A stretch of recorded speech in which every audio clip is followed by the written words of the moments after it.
हालात बहुत तेजी से तब्दील हो रहे हैं। नमस्कार, फिक्र आपकी में एक बार फिर से आपका स्वागत है। आईडीएफ के 15 सोल्जर्स की मौत हुई है, ये खुद इजराइल क्लेम कर रहा है। हमास ने जब आंकड़ा 20 का बताया था तो आईडीएफ ने 11 का बताया था। अब जब आईडीएफ 15 का बता रहा है तो हमास क्या कहेगा? सच क्या है? जॉर्डन ने इजराइल से अपने एम्बेसडर को वापस बुला लिया है। जब हम आपसे बात कर रहे हैं तो कई सारे इजराइल के ऊपर अटैक किए गए हैं। गाजा बॉर्डर के अंदर सायरन बज रहे हैं। इस बीच हूती ने जंग का ऐलान कर दिया है। यमन की तरफ से जंग का ऐलान कर दिया गया है। इजिप्ट के बॉर्डर पर टैंक तैनात कर दिए गए हैं। यूएन के एक डायरेक्टर ने रिजाइन कर दिया है। और इन सब के बीच में आज की जो सबसे सेंसेशनल न्यूज है वो ये है कि कितनी बर्बरता से एक कैंप के ऊपर जो अटैक किया है उसमें ऐसा रिपोर्ट किया जा रहा है, जिसको हम वेरीफाई नहीं करते हैं, कि कम से कम 400 लोग तो मारे गए। क्या ये वॉर क्राइम नहीं? ये सारी खबरें हम आपको दिखाने वाले हैं, लेकिन शुरुआत इस वक्त की पहली बड़ी खबर। ब्रेकिंग न्यूज, तेल अवीव पर कुछ देर पहले हमास का रॉकेट अटैक। तेल अवीव के आसपास के इलाकों में भी रॉकेट से हमले किए गए। हमले के बाद तेल अवीव में एयर रेड सायरन। इजराइल ने गाजा में ग्राउंड ऑपरेशन शुरू किया। हमास चीफ ने कहा है हम 2 राष्ट्र वाले प्रस्ताव पर बातचीत को तैयार हैं। हमास चीफ, अगर ये कहा जाए, उनका ये कहना है आईडीएफ गाजा पर हमले बंद करे और क्रॉसिंग खोले, हानिया ने कहा है। इस सब के बीच में हमास लीडर गाजी अहमद की इजराइल को नई धमकी। 7 अक्टूबर जैसा अटैक को फिर अंजाम देंगे। गाजी अहमद ने कहा इजराइल को अपने किए का भुगतान करना होगा। एक और बड़ी खबर, ईडी के सामने केजरीवाल की पेशी पर अब तक संशय बरकरार। केजरीवाल ने नहीं बताया कि वो कल पेश होंगे या नहीं। बीजेपी नेता सिरसा का दावा, कल ईडी दफ्तर नहीं जाएंगे केजरीवाल। इस सब के बीच में एक और बड़ी खबर जो सामने आ रही है, उद्धव गुट के नेताओं ने राष्ट्रपति को खत लिखा है। बहुत बड़ी खबर, मराठा धनगर आरक्षण पर संसद का विशेष सत्र बुलाने की मांग की गई है। मराठा आरक्षण पर महाराष्ट्र सर्वदलीय बैठक में सभी दल एक मत हैं। इस सब के बीच में एक और बड़ी खबर, मणिपुर ईस्ट और वेस्ट में कर्फ्यू में ढील के आदेश रद्द कर दिए गए। इनसे घटना होने के बाद आदेश रद्द कर दिया गया है। सिर्फ जरूरी सेवाओं के लिए जुड़े लोगों को आवाजाही की अनुमति है। एक और बड़ी खबर, राजस्थान पर बीजेपी केंद्रीय चुनाव समिति की बैठक हुई है। मीटिंग में 76 में से 70 उम्मीदवारों के नाम पर सहमति। बाकी की 6 सीटों पर फैसला राष्ट्रीय अध्यक्ष लेंगे। बड़ी खबर, दिल्ली में लगातार बढ़ रहा है प्रदूषण का स्तर। 24 घंटे में दिल्ली का AQI 364। हर साल वही स्थिति। कोई कुछ कर रहा है क्या? सर्वे के मुताबिक प्रदूषण में 4 में से 3 परिवार बीमार हैं। और अब जब मैं आपसे बात कर रहा हूं तो गला मेरा भी खराब है। अब इसके पीछे की वजह क्या है आप समझ सकते हैं। एक और बड़ी खबर, 2000 रुपए के 97% से ज्यादा नोट वापस आए हैं। 10,000 करोड़ कीमत के नोट जनता के पास। आरबीआई ने कहा, आरबीआई ने 2000 के नोट वापसी पर जानकारी दी है। इन सभी खबरों के साथ अब आपको कर्टन रेजर में दिखाने वाले हैं वो खबरें जो आज की सुर्खियों में हैं, वो खबरें जो आपके लिए जानना जरूरी है। पहली बड़ी खबर जो है सीधे आई है, इजराइल की सेना ने कहा है कि उनके 15 सैनिक शहीद हैं।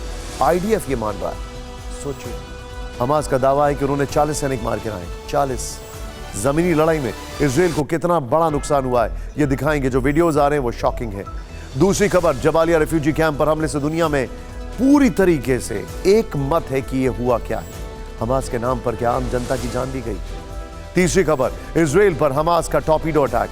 हमास समंदर के अंदर भी है, आज हम आपको दिखाएंगे। चौथी खबर, जंग में अब हूती के मिसाइल, वो भी बैलिस्टिक मिसाइल गरज रहे हैं। 3 फ्रंट पर इजराइल। चुनौती कितनी बड़ी है? 3 नहीं बल्कि 5 फ्रंट है to be very honest. Gaza, फिर वेस्ट बैंक, फिर उसके बाद सीरिया, फिर उसके बाद लेबनान और अब ये वाला फ्रंट जिसको हम कहते हैं यमन। 5वीं खबर, गाजा युद्ध के 26वें दिन विध्वंसक रिपोर्ट आई है। क्या हमास हूती के टारगेट पर? इजराइल के परमाणु ठिकाने। बहुत बड़ी खबर। गाजा के साथ वेस्ट बैंक के किन इलाकों में इजरायली सैनिकों और फिलिस्तीनी समर्थकों के बीच भीषण झड़प हो रही? इजराइल के किस शहर में हाईवे के बीच में हमास का रॉकेट गिरा? और जबालिया कैंप हमले के बाद हमास चीफ हानिया ने इजराइल को क्या बड़ी धमकी दी? 2 मिनट में 26वें दिन की वॉर रिपोर्ट। गाजा के अल ज़ैतून इलाके में इजरायली सैनिकों और फिलिस्तीनी समर्थकों के बीच भीषण झड़प, कई जगहों पर फायरिंग और आगजनी। उत्तरी गाजा में बेत हनन, बेत लाहिया, करारा और खान यूनिस के इलाके में भी इजरायली सैनिकों से झड़प जारी। हमास ने इरेज क्रॉसिंग के पास 3 इजरायली सैनिकों को मारने का दावा किया।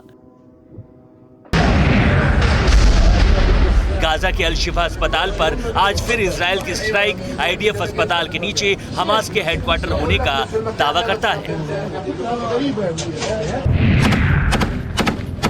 इजरायली डिफेंस फोर्स ने गाजा में ग्राउंड ऑपरेशन का वीडियो जारी किया। टैंक और आर्टिलरी के साथ फायरिंग करते हुए आगे बढ़ते दिखे इजरायली सैनिक। गाजा में हमास के कई ठिकानों पर इजराइल की भीषण air strike, observation post, anti tank squad, launcher समेत कई मिलिट्री पोस्ट तबाह करने का दावा। इजराइल के अशदोद इलाके में हाईवे के बीच गिरा हमास का रॉकेट, कार के डैश कैम में रिकॉर्ड हुआ हमले का वीडियो। इजरायली डिफेंस फोर्सेस का बड़ा दावा, गाजा पट्टी की तरफ एंटी टैंक हथियार ले जाते वाहन को टारगेट किया, एयर स्ट्राइक कर परखच्चे उड़ाए। इजरायली एयरफोर्स ने एक बार फिर उत्तरी गाजा में आसमान से गिराए धमकी भरे पर्चे, लोगों से फौरन दक्षिणी गाजा जाने के लिए कहा। हमास चीफ इस्माइल हानिया की बड़ी धमकी, कहा हमारी ब्रिगेड जो जानती है और छापती है वो तुम्हारी घोषणा से कहीं ज्यादा है, ये तुम्हें और तुम्हारे लोगों को हिला देगा। गाजा युद्ध और इजराइल को एर्दोआन की धमकी के बीच तुर्की ने बायरक्तार UCAV का दूसरा सफल परीक्षण किया। 2 घंटे तक चला फ्लाइट टेस्ट। जो हमास के लिए लड़ रहे हैं उनको यह सोचना चाहिए कि उनका जो चीफ है हानिया, वो कहां है अभी, क्यों वो वॉर फ्रंट में नहीं है। जब जबालिया कैंप पर हमला हुआ तो उसने अपने एक भोंपू खोल दिया, लेकिन क्या वो कुछ कर पा रहा है?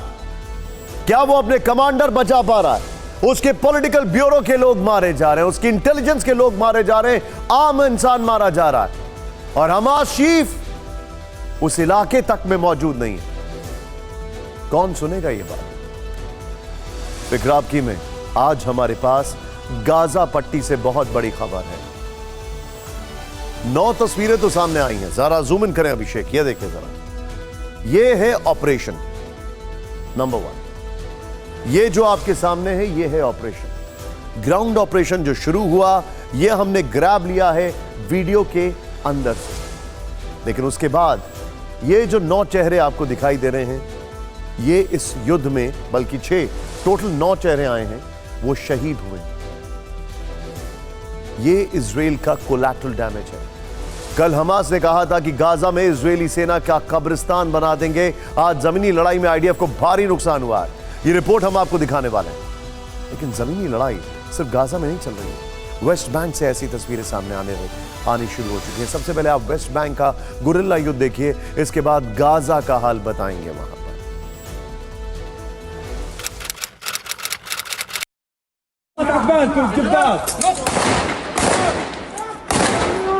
किसी भी सेना के लिए शहरों की लड़ाई खासी मुश्किल होती है। वेस्ट बैंक में इजराइल की फोर्स के सामने भी यही स्थिति है। ये वीडियो तोबास शहर का है, जहां हमास के लड़ाके इजरायली सैनिकों पर ताबड़तोड़ फायरिंग करते दिखे। वो यहां हर तरफ थे, गलियों में छिपकर, खुली सड़कों पर आकर और इमारतों के ऊपर से वो गोलियां बरसा रहे थे।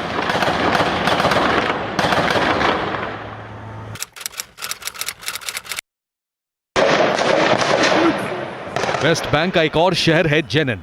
मंगलवार को यहां भी विध्वंसक लड़ाई हुई। इजरायली सेना के काफिले पर चौतरफा फायरिंग हुई। हमास का दावा है कि इसके बाद इजरायल की सेना का काफिला मैदान छोड़कर भागा। जेनिन में हमास के लड़ाके सड़कों पर निकलकर फायरिंग कर रहे थे। उन पर आसमान से इजरायल के किलर ड्रोन की नजर थी।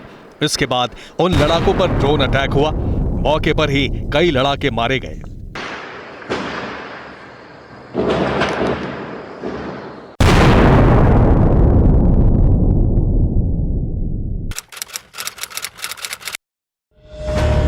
जेनिन का ये एक और वीडियो देखिए। गाजा की तरह यहां भी हमास की सुरंगें हैं। ऐसी ही एक सुरंग में गोला बारूद रखे थे। इजरायल सेना ने इस सुरंग को तबाह किया। हमले से टनल का एक हिस्सा ध्वस्त हो गया। वेस्ट बैंक के जेनिन में कल जो लड़ाई हुई है उस पर हमास का दावा है कि यहां से कम और इजराइल की सेना को ज्यादा नुकसान हुआ। इतना नुकसान कि इजरायली सेना जंग के मैदान में ज्यादा देर टिक नहीं पाई, वहां से भाग खड़ी हुई। इसे साबित करने के लिए यह वीडियो वायरल हुआ है, जिसमें इजरायली सेना का काफिला जेनिन से निकलता दिखा है। उधर गाजा की बात करें तो इजरायल की वायुसेना ने आज अल शिफा अस्पताल के पास बमबारी की है। इजरायल का दावा है कि यहां हमास के अंडरग्राउंड ठिकाने अल शिफा गाजा पट्टी का सबसे बड़ा अस्पताल है। एक वीडियो हमास के हमले का भी सामने आया। यह हमला कल हुआ था। हमास इजरायल के अशदोद शहर पर रॉकेट डाली। ये देखिए जरा, रॉकेट हाईवे नंबर 4 पर गिरा। इस हमले में 4 लोगों के घायल होने की खबर। यह हवाई हमला है, लेकिन गाजा में जमीनी हमले का हाल यह है कि यहां Merkava MK4 tank, heavy armoured personnel carrier और IDF इन्फेंट्री पिछले 5 दिन से ग्राउंड ऑपरेशन को अंजाम दे रही है। क्या इजरायली सेना को इसमें बढ़त मिली है या हमास ने उसे काफी नुकसान पहुंचाया? यह रिपोर्ट देखें।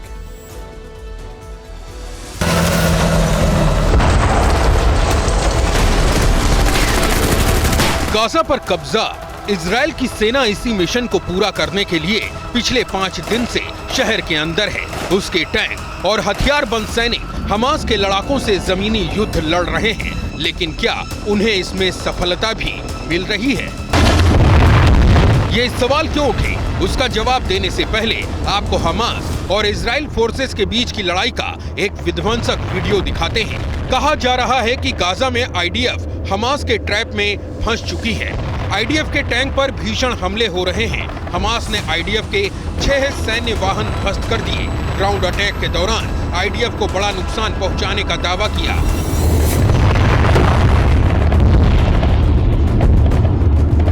IDF ने माना कि गाजा के जमीनी युद्ध में उसके 13 सैनिक शहीद हुए। मारे गए सभी 13 सैनिकों की तस्वीरें भी सामने आई। IDF ने यह भी माना कि 4 सैनिक गंभीर रूप से घायल हुए, जिन्हें एयरलिफ्ट करके तेल अवीव लाया गया। लेकिन क्या यही सच है जो इजराइल पूरी दुनिया को बता रहा है? इस पर हमास का भी दावा सामने आया है। लेकिन उससे पहले इजराइल के रक्षा मंत्री और प्रधानमंत्री का कबूलनामा सुनाते हैं। रक्षा मंत्री योव गैलेंट ने कहा कि IDF गाजा पट्टी में महत्वपूर्ण उपलब्धियां हासिल कर रही है, लेकिन इसके लिए उसे भारी कीमत भी चुकानी पड़ रही है। PM नेतन्याहू ने कहा, सैनिकों की शहादत दर्दनाक है, ये कठिन युद्ध है, मैं उनके परिवारों को गले लगाता हूँ। हम तब तक लड़ते रहेंगे जब तक जंग जीत नहीं जाती। नेतन्याहू के शब्दों में दर्द दिखा। रक्षा मंत्री को अफसोस हुआ। इसके बाद अफवाहों को बल मिला कि क्या इजराइल को जमीनी युद्ध में खासा नुकसान हुआ। इस पर IDF ने कहा कि अफवाहों पर ध्यान न दे, लेकिन इसके बाद हमास ने दावा किया कि उसने इजराइल के 40 सैनिक मार गिराए, इजराइल के कई टैंक उड़ाए, बख्तरबंद वाहन नष्ट किए और गुरिल्ला युद्ध में वो इजराइल पर भारी पड़ रहा है।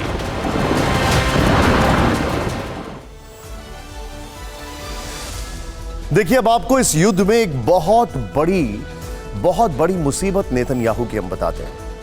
सबसे पहले तो हॉस्टेज क्राइसिस जो है, उससे नेतन्याहू की मुश्किलें बढ़ती जा रही हैं, और उसके बाद जो उनके सैनिक शहीद हो रहे हैं, ये डबल वैमी है उनके लिए। इससे पहले जुडिशियल रिफॉर्म्स को लेकर वो परेशान थे, और फिर उनका बेटा अमेरिका में मस्ती करता हुआ पाया गया और वो रिजर्व्स में नहीं ज्वाइन करता है। इजराइल के प्रधानमंत्री हर तरफ से गिर चुके हैं और अमेरिका के राष्ट्रपति भी। इस वक्त की ब्रेकिंग न्यूज सीधे गाजा से आ रही है। गाजा युद्ध में इजराइल की सेना को बड़ा नुकसान। हमास से जमीनी लड़ाई में 2 और सैनिकों की मौत। यह बहुत चिंताजनक खबर है। IDF ने अब तक 15 सैनिकों के मारे जाने की पुष्टि कर दी है। हमास का दावा, इजराइल के 40 सैनिक मारे गए। इस बीच टैंकों से गाजा में हमले का एक और वीडियो थोड़ी देर पहले आया।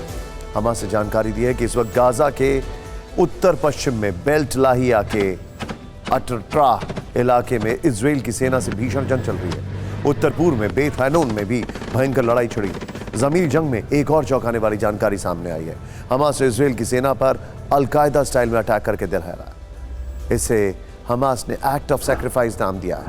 आप समझ गए होंगे कि ये एक बड़ा आत्मघाती हमला था।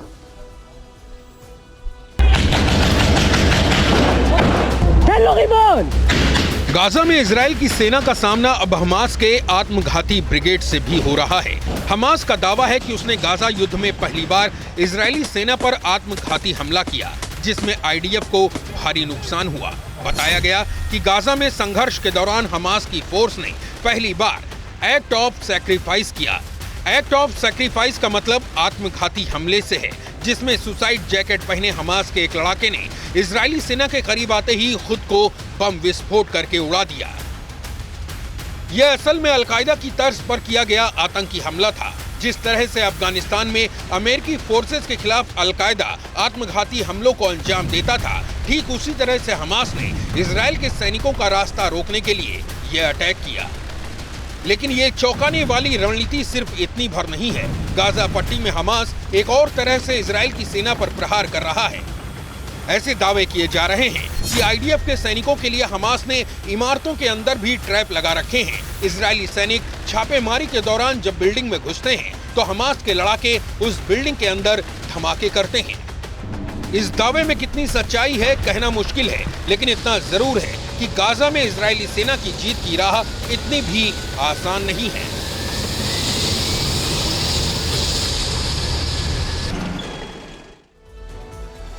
मैं आपके सामने इतिहास के पन्नों को थोड़ा पलटता हूं और 3 युद्ध बताता हूं जिसमें दुनिया की सबसे ताकतवर फोर्सेस को नुकसान पहुंचा है।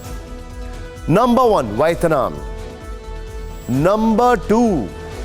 नंबर 2 अफगानिस्तान जिसमें बहुत बुरा हाल हुआ, नंबर 3 इराक, तीनों में अमेरिकन फोर्सेस को अर्बन वॉरफेयर में नुकसान हुआ, एंड नंबर 4 जब रशिया यूक्रेन के अंदर घुस रहा था अपनी पलटन के साथ, तब उसको नुकसान हुआ। जब उसने अपने आर्टिलरी अटैक किए तब नुकसान नहीं हुआ।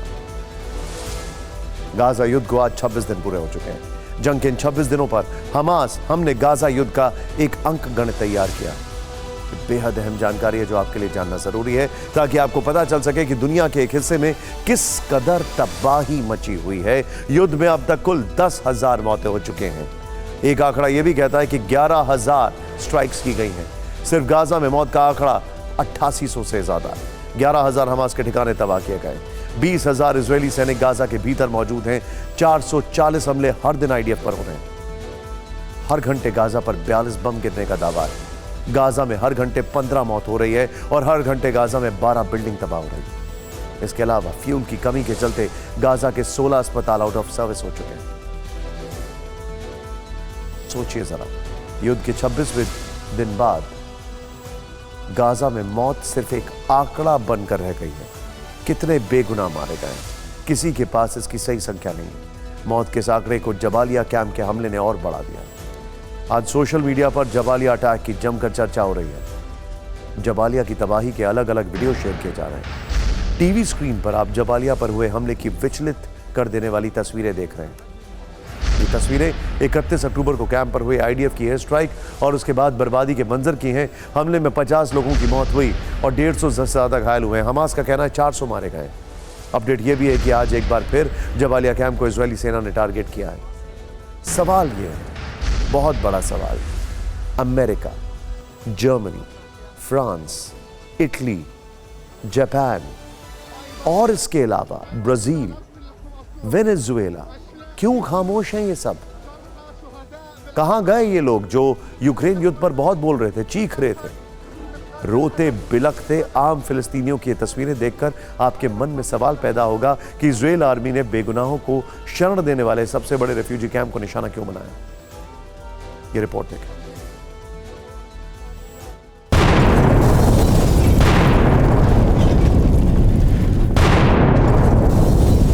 गाजा युद्ध में धमाकों के शोर से ज्यादा आज चीख पुकार का जोर है।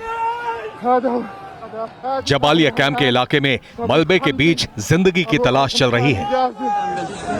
जबालिया कैंप गाजा का सबसे बड़ा रेफ्यूजी आबादी वाला इलाका था। इजरायली डिफेंस फोर्सेस ने टीवी 9 भारतवर्ष को जो जानकारी दी, उसके मुताबिक हमास ने इसे लड़ाकों के छिपने का ठिकाना बनाया था।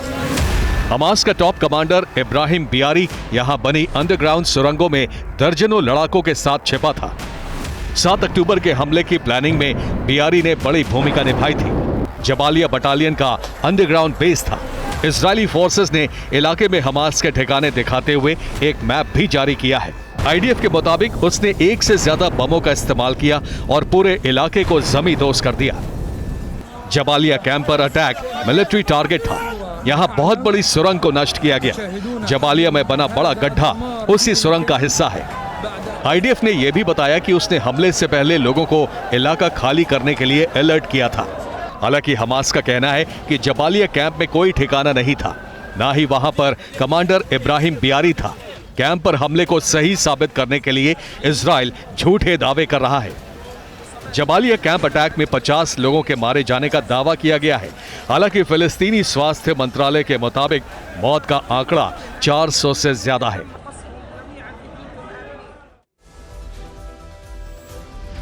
दुनिया शायद एक बात को नहीं समझ रही है। एक हमला और एक हमले में अगर 4 बेगुनाह मारे जाते हैं तो उन 4 बेगुनाह के जो परिवार हैं उनमें एक्सट्रीमिज्म किस हद तक होगा? वो जनरेशंस, आने वाली कितनी जनरेशंस इजराइल के खिलाफ हो जाएंगे, इसका अंदाजा कौन लगाएगा? क्या ये हमले अगर हमास को टारगेट के नाम पर आम लोगों पर किए जा रहे हैं तो क्या वो आने वाले समय में एक नया ग्रुप इजराइल के खिलाफ, दुनिया के खिलाफ नहीं तैयार कर रहे हैं? और उन लोगों की खामोशी क्या वो ना ही तैयार कर रही है कि किस तरीके से एक्सट्रीमिज्म आगे बढ़ेगा? जबालिया कैंप उत्तरी गाजा में मौजूद है। यह गाजा के 8 रेफ्यूजी कैंपों में सबसे बड़ा है। 1948 की अरब इजराइल वॉर के समय से लोग यहां पर रह रहे हैं। यूएन के रिकॉर्ड के मुताबिक इस इलाके में 1,16,000 की आबादी है। हालांकि इजरायली हमलों के बाद ज्यादातर लोग यहां से पलायन कर चुके हैं। अब मैप के जरिए और आसान ढंग से इसकी लोकेशन आपको समझाते हैं, जरा ध्यान से देखिए। जबालिया कैंप एग्जैक्टली नॉर्थ, अब यहां पर शायद आपको समझ में नहीं आएगा, लेकिन ध्यान से देखिए। अब आप जबालिया जो कैंप है वो एग्जैक्टली नॉर्थ ऑफ गाजा में, ये देखिए आप, नॉर्थ ऑफ गाजा में आपको जबालिया कैंप दिखाई दे रहा है। इजरायली फोर्सेस क्या कर रही हैं? वो ऊपर से और यहां से नॉर्थ और ईस्ट पार्ट से अंदर घुस रही हैं। जाहिर तौर पर उनकी अप्रोच है गाजा सिटी। गाजा सिटी उनको पहुंचना जरूरी है क्योंकि ये उनका एक पहला सबसे इंपॉर्टेंट लैंड ब्रिज बनने वाला इलाका है। यहां पर स्टेशन करके वो कब्जा करना चाहते हैं, तो यहां पर जाहिर सी बात है जबालिया कैंप पे भी कब्जा चाहिए। और जो बम्बार्डमेंट किया जा रहा है वो देखिए बाप, अब जबालिया जहां पर 1,16,000, 90,000 शती रेफ्यूजी कैंप, बुरेजी रेफ्यूजी कैंप में करीब 40,000 यहां पर है। नुसीरत रेफ्यूजी कैंप 85,000 जिस पर परसों हमला हुआ, जिसका हमने आपको वीडियो दिखाया था। देर अल बला रेफ्यूजी कैंप 26,000 लोग यहां पर हैं। Khan Younis refugee camp 88,000। इस हमले की शुरुआत खान यूनिस से शुरू हुई। खान यूनिस में हमला किया गया था। रफा रेफ्यूजी कैंप पे भी हमला किया गया था। अभी तक लगभग इन सारे रेफ्यूजी कैंप पे अटैक किया जा चुका है। ऐसा पहली बार नहीं हुआ है जब इजरायली फोर्सेस ने जबालिया कैंप को निशाना बनाया, बल्कि इससे पहले भी 2 बार और इजरायली आर्मी ने इस इलाके में स्ट्राइक की है। जबालिया कैंप को 3 बार निशाना बनाया गया है। पहली बार 14 अक्टूबर को कैंप पर अटैक हुआ, इसमें 27 लोगों की मौत हुई, 100 से ज्यादा घायल हुए। फिर 23 अक्टूबर को एक बार जबालिया कैंप पर हवाई हमले किए गए, इसमें 3 फिलिस्तीनियों की मौत हुई, कई इमारतें ध्वस्त हो गईं। अब 31 अक्टूबर को आईडीएफ ने एक बार फिर से कैंप पर बमबारी की है, जिसमें सबसे ज्यादा 50 लोगों के मारे जाने का दावा है।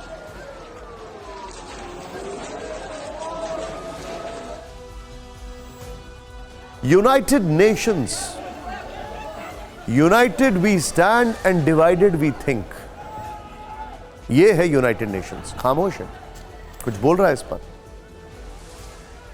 जबालिया कैंप पर हमले के बाद दुनिया के कई देश इजराइल के खिलाफ भड़के हुए हैं। इस बीच हमास ने एक नया दावा किया। दावे के मुताबिक कैंप पर इजराइल की स्ट्राइक में 7 बंधक भी मारे गए। इनमें से 3 विदेशी पासपोर्ट धारक हैं। ईरान, चीन, रूस समेत दुनिया के कई देशों ने इस हमले पर कड़े शब्दों में निंदा की।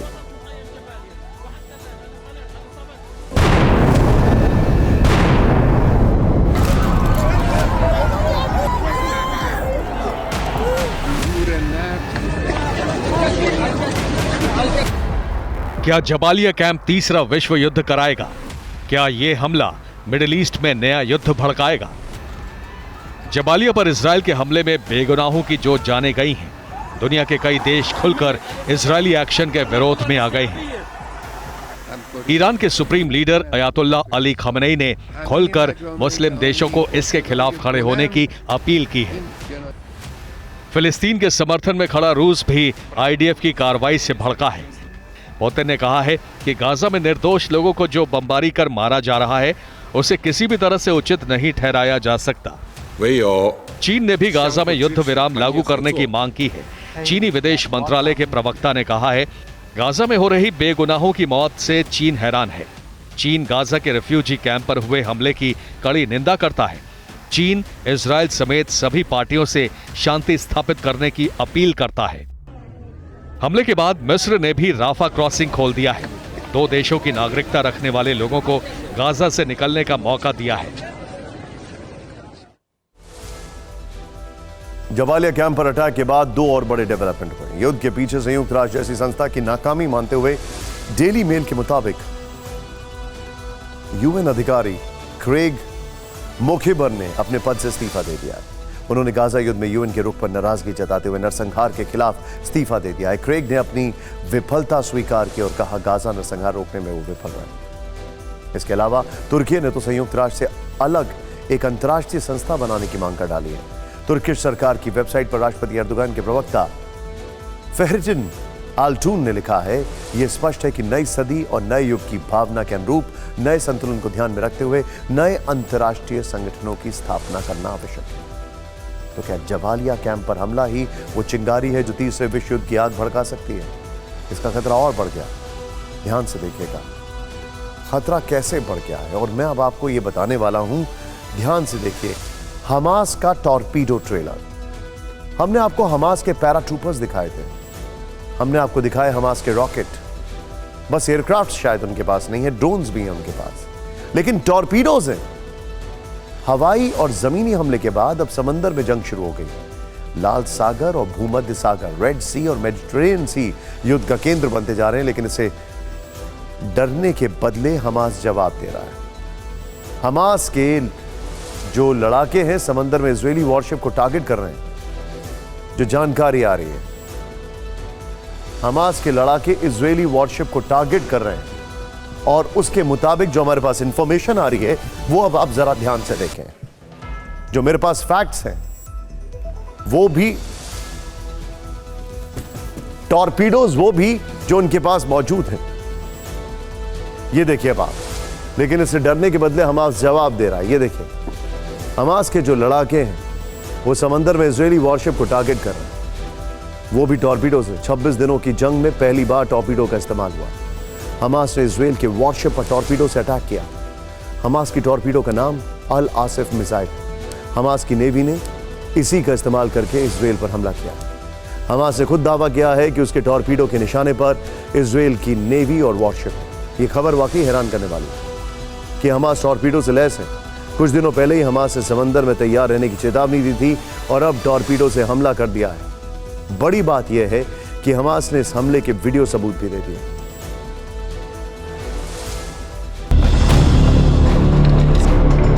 हमास का टॉर्पीडो प्रहार, वीडियो सबूत नंबर 1।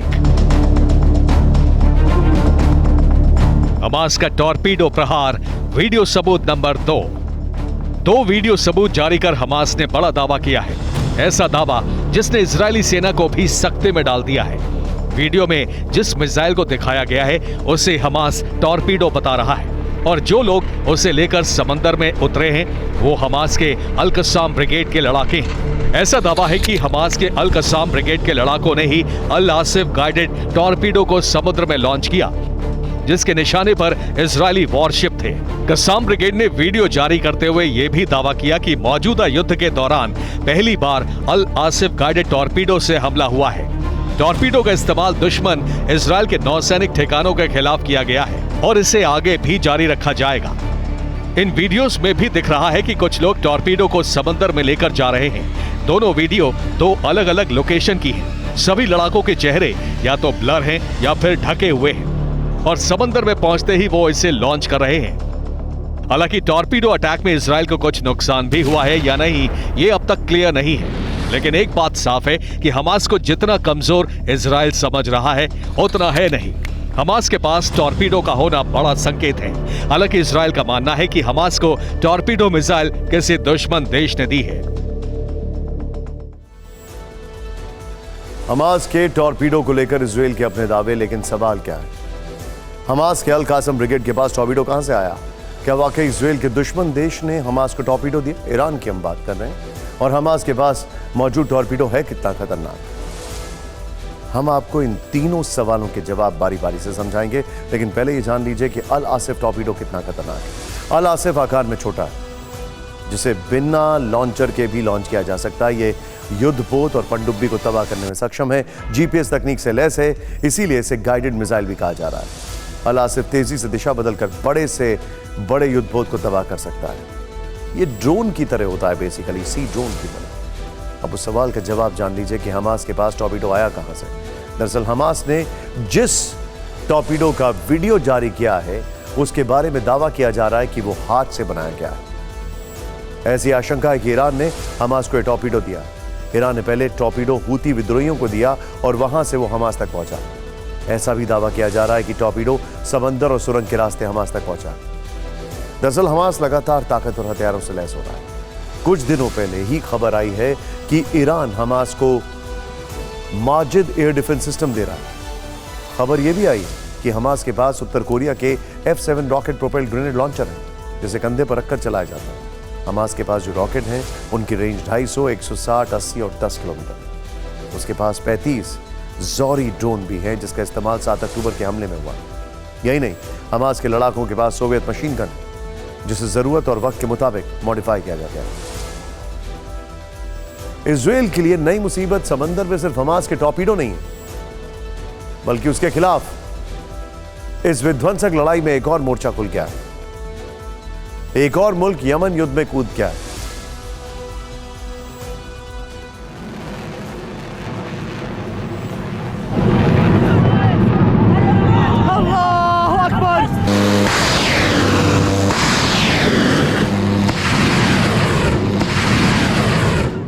ये देखिए जरा, जो इजरायली डिफेंस फोर्सेस के लिए टेंशन लेकर आया।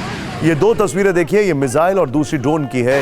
इन्हीं के जरिए यमन के हूती विद्रोही इजराइल को निशाना बना रहे हैं। एक दिन पहले ही उन्होंने सीधी लड़ाई का ऐलान किया और उसके बाद ये वीडियो सामने आया। यानी 7 अक्टूबर से जारी इस भीषण युद्ध में इजराइल के खिलाफ 5 फ्रंट खुल चुके हैं। पहला फ्रंट गाजा, जहां हमास से जंग जारी। दूसरा फ्रंट वेस्ट बैंक में। पहला फ्रंट है गाजा, जहां अभी हमास से जंग जारी है। दूसरा फ्रंट है वेस्ट बैंक, जहां आईडीएफ घिर गई। तीसरा लेबनान में हिजबुल्लाह ने मोर्चा खोला हुआ है। चौथा सीरिया से गोलन हाइट्स पर हमले हो रहे हैं, वहां के अमेरिकी बेसिस भी निशाने पर हैं। और पांचवा है यमन, जहां से हूती विद्रोही मिसाइल डाल रहे हैं। हम एक एक फ्रंट को डिकोड करेंगे, पहले ये रिपोर्ट देंगे।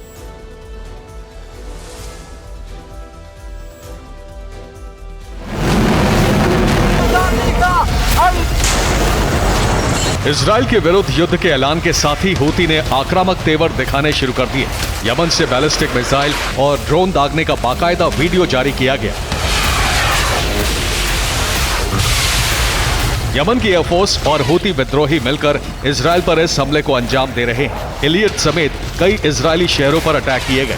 यमन के सना से इजराइल 2040 किलोमीटर दूर है, जहां से निशाना साधा जा रहा है। हूती ने ऐलान किया है कि फिलिस्तीन के समर्थन में उसके हमले जारी रहेंगे। एक दिन पहले ही यमन ने धमकी दी थी कि वो अब इजराइल के खिलाफ मोर्चा खोलेगा, और उसके बाद मिसाइलों का बटन दब गया।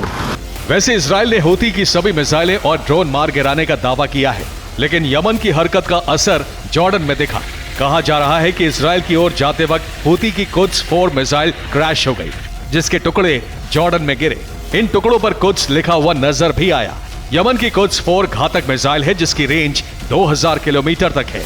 ये ईरान की पावेह क्रूज मिसाइल की कॉपी है, जिसे ईरान से लाए गए पार्ट से यमन में असेंबल किया गया। हूती को ईरान का समर्थन हासिल है। ईरान ने यूएन में इजराइल को चेतावनी देते हुए कहा, गाजा जंग से विद्रोही गुटों का धैर्य खत्म हो चुका है।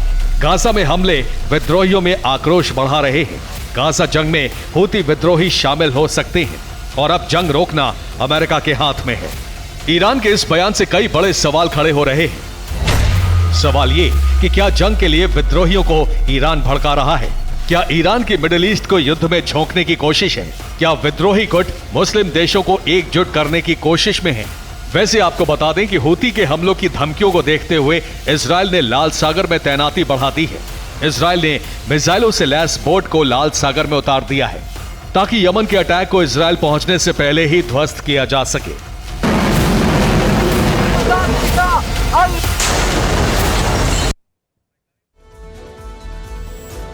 इजराइल ने हूथी के हथियारों को अपने एक खास डिफेंस सिस्टम की मदद से मार गिराया। अब आपको उसके बारे में बताते हैं। इसका नाम है एरो एयर डिफेंस सिस्टम। इस युद्ध में आईडीएफ ने पहली बार इस डिफेंस सिस्टम का इस्तेमाल किया है। आईडीएफ ने बताया कि उसके एरो सिस्टम ने इजराइल पर लाल सागर की ओर से दागी गई मिसाइलों को ट्रैक कर उसे ध्वस्त कर दिया। दावा है कि उसके फाइटर जेट ने लाल सागर के ऊपर उड़ रहे 2 ड्रोन भी मार गिराए। इस जंग में आयरन डोम की चर्चा आपने कई बार सुनी होगी, लेकिन आज सुर्खियों में एरो एयर डिफेंस सिस्टम है। इसे आयरन डोम से बेहतर डिफेंस सिस्टम माना जाता है, जो मिसाइल हमलों से इजराइल की सुरक्षा करता है। खासतौर से बैलिस्टिक मिसाइल के खिलाफ इसे प्रभावी माना गया है। इजराइल ने अमेरिका के साथ मिलकर इस डिफेंस सिस्टम को बनाया। इजराइल ने लाल सागर में बेशक यमन की मिसाइलों को मार गिराया, लेकिन उसने भी पूरी तैयारी कर रखी है। ईरान के समर्थन वाले हूथी विद्रोहियों ने एक नया एनिमेशन वीडियो भी जारी किया है। सांकेतिक वीडियो में ढेर सारे ड्रोन उड़ते दिखे। हूथी ने धमकी दी है कि वो इन्हीं ड्रोन से इजराइल पर कहर बरसाएगा, उसे बर्बाद कर देगा और फिलिस्तीन के लिए उसके हमले जारी रहेंगे। यमन ने अपनी रणनीति में बदलाव किया। इजराइल की जगह अब वो गाजा पट्टी में मौजूद आईडीएफ को निशाना बनाकर मिसाइलें दाग रहा है। इजराइल को बचाने के लिए एयर डिफेंस सिस्टम एक्टिव है, मगर गाजा में आईडीएफ ग्राउंड पर है, इसीलिए वहां से टारगेट करना आसान है। वहां पे टारगेट करना आसान है। अब जल्दी से जान लेते हैं कि इजराइल के विरुद्ध युद्ध छेड़ने वाला हूथी कौन है। आइए जरा हूथी की बात करते हैं। क्या है हूथी? 2014 में यमन की राजधानी सना पर किया था कब्जा। कौन है हूथी? नेक्स्ट देखिए। यमन में हूथी सरकार को ईरान का समर्थन है। शिया मुस्लिमों का सबसे बड़ा आदिवासी संगठन है। नेक्स्ट दिखाइए। यमन के उत्तरी क्षेत्र में 1980 के दशक में हुआ था हूथी का उदय। नेक्स्ट दिखाइए। यह हूथी है जो एक वहां पर कहा जाए पूरे की पूरी तरह से एक एक्सट्रीमिस्ट ग्रुप। अब आप यह समझ लीजिए कि यमन और इजराइल के बीच जॉर्डन की धरती पर हूथी की मिसाइलें क्यों गिरी, इसके लिए आपको मैप दिखाते हैं। ये देखिए, ये जो मैप आप देख रहे हैं, यहां पर ये रेड सी है। मैं जाऊंगा राहुल, इसके लिए हम ऊपर वाले सैटेलाइट इमेजेस पे ज्यादा बेहतर तरीके से बताता हूं। आइए जरा मैं आपको ये मैप थोड़ा सा और डिटेल में प्रॉपर ज्योग्राफिकल मैप के जरिए आपको बताने की कोशिश करता हूं कि आखिर कैसे, ध्यान से देखिएगा जो मैं आपको डिटेलिंग कर रहा हूं, आखिर कैसे ये अटैक किया गया। एरियल डिस्टेंस की अगर बात की जाए तो ये है यमन, जिसको मैं आपके सामने प्रॉम्प्ट कर रहा हूं। ये देखिए, ये है यमन, ये है रेड सी। इसी रेड सी के अंदर अमेरिका के वॉरशिप्स थे। वॉरशिप्स नहीं बल्कि डिस्ट्रॉयर। अब जो मैं आपको फैक्ट बता रहा हूं, इसको थोड़ा सा और पुल आउट करूंगा मैं यहां पर। ये देखिए, यहां से लेकर यहां तक का अगर डिस्टेंस की अगर मैं बात करूं, यह है आपका इजराइल और यह है यमन। इन दोनों के बीच का जो डिस्टेंस है वो है करीब अप्रॉक्सीमेटली 2211 किलोमीटर, यहां से लेकर यहां पर। अभी के जो हालात हैं इस रास्ते में आपके सामने क्या आता है, ध्यान से अगर आप देखें, अगर इन्होंने यहां से मिसाइल फायर किया तो वो इजराइल जाने के बजाय बीच जॉर्डन में, उनका ये है जॉर्डन का इलाका, ये है जॉर्डन, जहां पर उनका इजराइल जाके गिर गया, मिसाइल जाके गिर गया। गौर करने वाली बात क्या है, ये है सिनाई पेनिनसुला का इलाका, ये है पूरा इजराइल, ये है लेबनान, यहां पर है सीरिया और ये है इराक। यहां पर और यहां पर अमेरिका के बेसिस पे अटैक होने। इंटरेस्टिंग बात क्या है, कौन कौन से इलाके हैं जो एक्टिव हो गए। अब मैं जरा इसको और पुल आउट करूंगा। ये देखिए, अब इजराइल के ऊपर नॉर्थ एंड साउथ से अटैक हो रहा है। नॉर्थ यानी लेबनान, जो मैं आपको यहां पर दिखा रहा हूं, ये है लेबनान, लेबनान से अटैक हो रहा है। साउथ का मतलब है, अगर मैं इसको थोड़ा ऊपर लेके जाऊं, थोड़ा सा इसको पुल आउट करूंगा। ये जरा पुल आउट करिए इसको। ये पुल आउट अगर मैं करूं यहां पर, ये देखिए, ये यमन का इलाका है, ये साउथ से अटैक हो रहा है। तो अपेरेंटली इजराइल अभी 2 जगह से तो उसके ऊपर दबाव है, लेबनान और यमन। यहां पर गाजा पे अटैक चल रहा है और यहां पर वेस्ट बैंक है। ये 4 फ्रंट ऐसे हो गए हैं। सब्सिक्वेंटली सीरिया का जो इलाका है वहां से भी अटैक चल रहा है। इंटरेस्टिंग बात क्या है, लेबनान, सीरिया, यमन, हर जगह जो प्रॉम्प्ट किया जा रहा है वो प्रॉम्प्ट किया जा रहा है ईरान की तरफ से। लेकिन कहानी सिर्फ इतनी भर नहीं है। इजराइल हमास जंग में यमन की एंट्री से इस युद्ध का दायरा बढ़ता जा रहा है।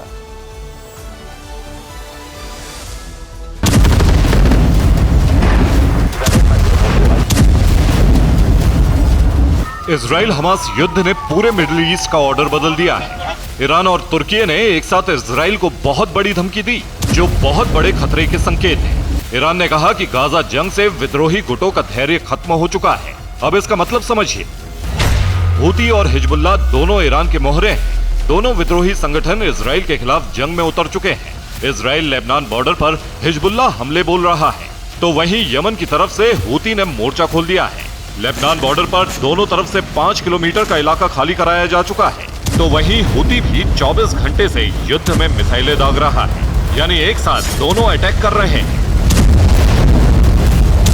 ईरान की तरह तुर्की ने भी इजराइल को आंख दिखाई। राष्ट्रपति एर्दोआन ने अपील की है कि इजराइल के खिलाफ सभी मुस्लिम देश मिलकर जंग लड़े। संयुक्त सेना बनाने के लिए तुर्की अपना योगदान देने के लिए तैयार है। दूसरी बड़ी बात उन्होंने कही कि संयुक्त राष्ट्र खत्म हो चुका है, यानी तुर्की इजराइल हमास युद्ध को इजराइल बनाम मुस्लिम देश की जंग में बदलना चाहता है। तुर्की भूमध्य सागर और काला सागर दोनों में दखल रखता है।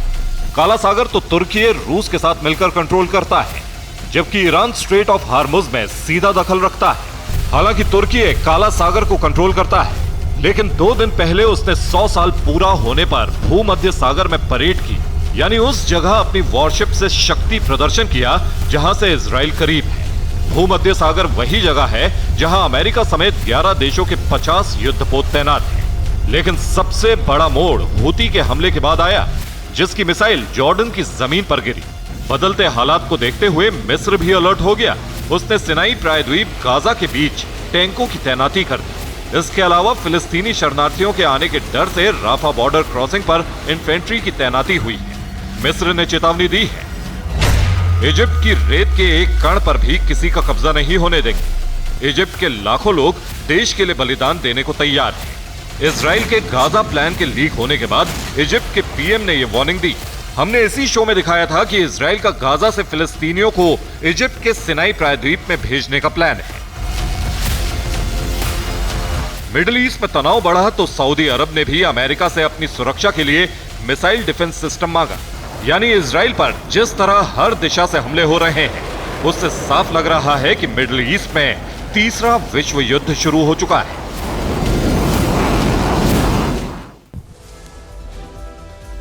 यहां पे सोचने वाली बात यह है कि अभी के जो हालात हैं उसमें हूती लड़ाकों की संख्या है करीब 1 लाख। हमास 50,000 बोलता है, लेकिन संख्या इससे कहीं गुना ज्यादा है। हिजबुल्लाह भी 1 लाख से ज्यादा है। आप मिला लीजिए कि करीब 3 लाख तो यहीं पर हो गए, वो भी 3 अलग अलग डायरेक्शन से। और इजराइल के पास रिजर्व फोर्सेस की संख्या 3 लाख है। क्या होगा, आइए अब देखते हैं 9 बड़ी खबर। दिल्ली में बीजेपी मुख्यालय में केंद्रीय चुनाव समिति की बड़ी बैठक जारी। राजस्थान तेलंगाना के लिए उम्मीदवारों के नामों पर हो रहा है मंथन। प्रधानमंत्री मोदी, जेपी नड्डा, अमित शाह समेत कई सीनियर नेता मौजूद। दिवाली से पहले एमसीडी के सफाई कर्मचारियों को केजरीवाल का तोहफा। 5,000 कर्मचारियों को पक्का करने का किया ऐलान। कहा बीजेपी की गलतियों को कर रहे हैं ठीक। मराठा आरक्षण के पक्ष में महाराष्ट्र की सभी पार्टियां। सर्वदलीय बैठक के बाद सीएम शिंदे बोले कानूनी प्रक्रिया के लिए समय दें, आंदोलन खत्म करें। मुंबई के वानखेड़े स्टेडियम में सचिन तेंदुलकर की मूर्ति का हुआ अनावरण। कार्यक्रम में सचिन के साथ जय शाह, राजीव शुक्ला, मुख्यमंत्री शिंदे और शरद पवार भी रहे मौजूद।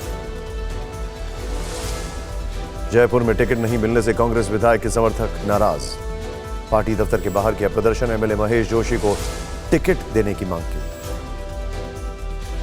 राजस्थान के झुंझुनू में कलेक्ट्रेट परिसर के बाहर हादसा। कार में लगी भीषण आग। कार में सवार भाई बहन ने कूदकर बचाई जान। आगरा कैंट रेलवे स्टेशन पर एस्केलेटर में फंसे 2 यात्रियों के बैग। कई यात्री सीढ़ी पर ही गिरे। चीख पुकार मची। रेलवे ने जांच के आदेश दिए। उत्तर प्रदेश के बरेली में सीएनजी प्लांट में हुआ गैस रिसाव। बिहार के एक मजदूर की मौत, 5 बेहोश।